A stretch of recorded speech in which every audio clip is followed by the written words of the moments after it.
Assalamualaikum warahmatullahi wabarakatuh.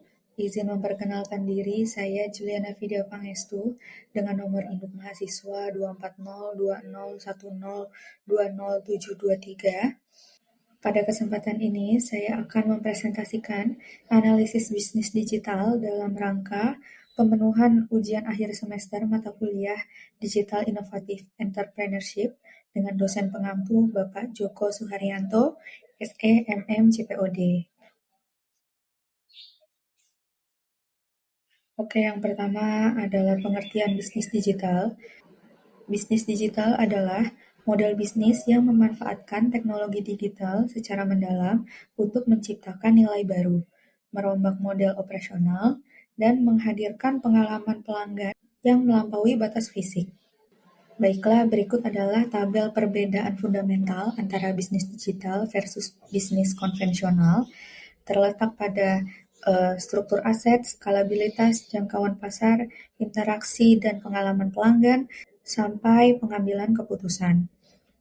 Untuk bisnis konvensional, struktur asetnya tangible asset, sedangkan bisnis digital intangible asset. Lalu untuk skalabilitas, skala ekonominya lambat untuk konvensional dan skalabilitasnya eksponensial untuk bisnis digital. Untuk jangkauan pasar, dibatasi oleh batas geografis dan waktu operasional, sedangkan untuk bisnis digital bersifat borderless. Untuk interaksi dan pengalaman pelanggan, perbedaannya untuk bisnis konvensional secara tatap muka dan bisnis digital personal dan real time. Lalu untuk pengambilan keputusan, untuk bisnis konvensional menggunakan intuisi manajerial, sedangkan untuk bisnis digital bersifat data driven. Selanjutnya ada jenis-jenis bisnis digital. Ada versi digital dari bisnis non-digital, yang mana memindahkan layanan fisik ke digital tanpa mengubah model inti. Contohnya internet banking atau toko online retail. Lalu yang kedua ada fasilitator digital. Bisnis ini bisnis yang menyediakan infrastruktur bagi orang lain untuk berbisnis digital. Contohnya payment gateway seperti Mitrans atau layanan web hosting. Lalu yang ketiga bisnis digital hybrid, yang mana bisnis ini adalah perpaduan antara pengalaman fisik dan kemampuan digital. Contohnya layanan ojek online yang mempertemukan armada fisik dengan aplikasi digital. Nah, kita langsung masuk ke studi kasus. Di sini saya mengambil Alfamart, Alphagift. Profil singkat perusahaan. Alfamart adalah perusahaan retail minimarket terbesar di Indonesia dengan ribuan gerai fisik.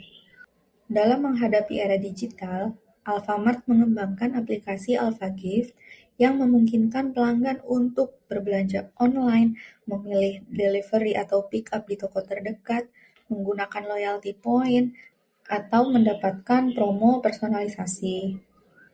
Nah, jenis bisnis yang diterapkan pada Alphagift ini adalah model bisnis digital hybrid, karena yang pertama masih memiliki jaringan toko fisik, yang kedua memiliki aplikasi dan sistem digital, yang ketiga integrasi stok toko dan aplikasi secara real time, lalu yang keempat loyalty program integrasi online dan offline, yang kelima adalah data pelanggan tersentralisasi. Jadi Alfamart menggabungkan pengalaman belanja fisik dan digital secara terintegrasi, bukan sekedar menambah kanal online. Lalu untuk analisis keunggulan, di sini Alfamart memiliki keunggulan dengan adanya Alphagift. Yang pertama, menerapkan pasar tanpa batas. Lalu ada potensi penghasilan dan pemanfaatan teknologi digital. Dengan konsepnya yang sebagai berikut, diimplementasikan dengan baik sehingga keunggulan tersebut juga tercermin. Selanjutnya, transformasi digital Alfamart, yang mana strateginya menggunakan strategi renewal atau hybrid yang bertahap. Jadi, transformasi dilakukan secara evolusioner dan terintegrasi. Untuk yang pertama dengan cara digitalisasi kanal penjualan yang menerapkan aplikasi AlphaGift, lalu ada website online dengan klik collect dan delivery dari toko. Lalu yang kedua dengan menerapkan integrasi sistem data yang mana mencerminkan stok real time antara stok offline dengan yang ada di aplikasi. Yang ketiga dengan digitalisasi supply chain. Yang keempat adalah transformasi pembayaran digital. Yang kelima adalah penguatan customer experience dengan memberikan promo personalisasi, push notification lokasi, dan sistem poin dan reward.